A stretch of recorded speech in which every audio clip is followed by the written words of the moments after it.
Nelson Mandela Bay Council Speaker Gqebera Niekerk has called a special council meeting today.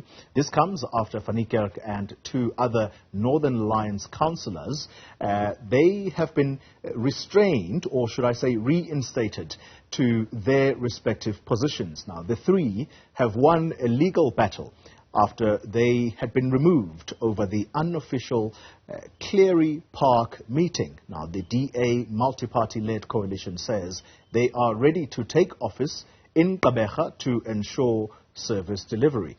Let's get the latest now from our reporter Siphosethu Booi, who is following this story. Siphosethu, good morning to you. Remind the viewers what the issues are here exactly, and the reinstatement of these councillors. What does that mean for that council? Good morning, Gqebera, and you're quite correct when you make mention of the fact that we could see the motion of no confidence towards the African National Congress Mayor Eugene Johnson, its Council Chief Whip Gqebera, as well as the Deputy Mayor Buyelwa Mafaya. Now, this particular motion has been an issue of debate, Gqebera, since the previous council meetings, but the council meeting that was held 2 weeks ago saw that the council meeting did not have a quorum. Standing with me now is, of course, the DA councillor candidate for the mayoral position, Mr. Retief Odendaal. He'll give us in detail, Gqebera, whether or not we can see that this multi-party-led coalition could take the municipality of Nelson Mandela Bay to greater heights. Give us more details. So what can we expect in today's council? Do we see numbers? Are there numbers that do meet the quorum for the council meeting to sit today? And what this means to the residents of Nelson Mandela Bay as far as service delivery is concerned? Well, I think that the people of Nelson Mandela Bay deserves a better government.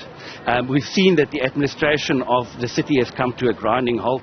There's more than 20,000 potholes outstanding, 10,000 street lights that's not working, 5,500 sewage blockages, and at the end of the day, the city is just not working. The ANC has broken the city.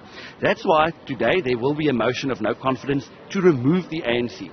We've got a number of coalition partners that's all resolute in removing the ANC, because we realize that the problem in the city is the ANC. They are desperately to hang on to power in the city. 2 weeks ago, they didn't attend a meeting because they knew if they would attend that meeting that they would have been voted out. And we've just seen them running away again, hoping that there won't be a quorum to vote them out. We are resolute to remove the ANC from power in Nelson Mandela Bay. And we've got many coalition partners that's fighting this cause with us. Mr. Retief Odendaal, I spoke to a couple of residents earlier on, and they mentioned the fact that they're not confident in this council. This particular party says this, the other one comes and says, what will be different with the DA multi-party-led coalition?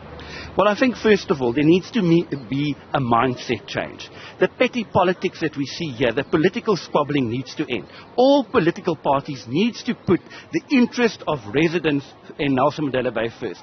And if we do that, then the city will start moving it again and we'll be able to get it working. We must remember that Nelson Mandela Bay has got the highest unemployment rate of all metropolitan municipalities. Job creation must be our #1 priority. But at the end of the day, we are only going to be able to grow the economy of the city if there's political stability. And with the ANC over the last 11 months, we've seen that it's not possible. That was, of course, Cleary, the DA candidate for the mayoral position here in Nelson Mandela Bay, giving us a breakdown in terms of what we can expect today in council. I must also, Cleary, make mention of the fact that the residents did mention the fact that they're not quite confident with regards to these political parties that promise them certain things, but when it comes to transparency, all of that doesn't happen. We saw just earlier on, before the interview started with Mr. Retief Odendaal, a couple of ANC councillors leaving the venue of Feather Market Centre, hopefully to go and caucus. We just have to wait and see as residents of Nelson Mandela whether or not we could see the ANC deputy mayor, the mayor, as well as council chief whip vacate their position in council. Siphosethu Booi, we are going to have to monitor that meeting very closely. Thank you very much for the time being.